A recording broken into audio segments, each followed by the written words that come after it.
ഇൻതഖമ എന്ന് പറഞ്ഞാൽ പ്രതികാരം ചോദിക്കുകയാണ്, അത് ശിക്ഷിക്കലാണ്.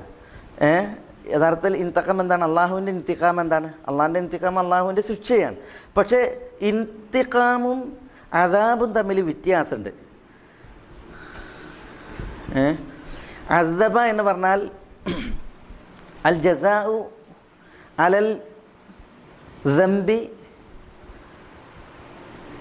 ബിൽ അദാബ്, ശിക്ഷ കൊണ്ട് കുറ്റത്തിന് പ്രതിഫലം നൽകലാണെന്ത്? അദാബ്. ഇൻതഖമ എന്നുള്ളതുണ്ടല്ലോ, ശരിക്കും ഇൻതഖമ എന്ന് പറഞ്ഞിട്ടുണ്ടെങ്കിൽ അനുഗ്രഹം അള്ളാഹു എടുത്തുകൊണ്ടുള്ള ശിക്ഷയാണ്.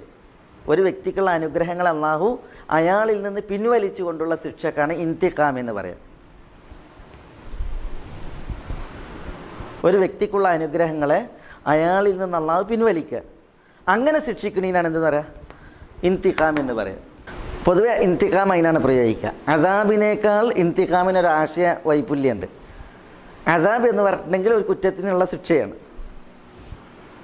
എന്നാൽ ഇന്തിഖാം എന്ന് പറഞ്ഞാലോ ഒരു കുറ്റത്തിനുള്ള ശിക്ഷയാണ്, പക്ഷേ അതെങ്ങനെയായിരിക്കും?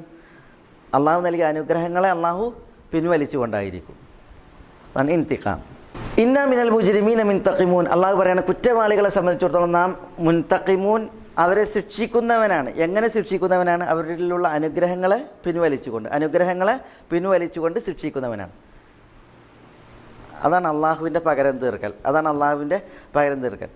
പിന്നെ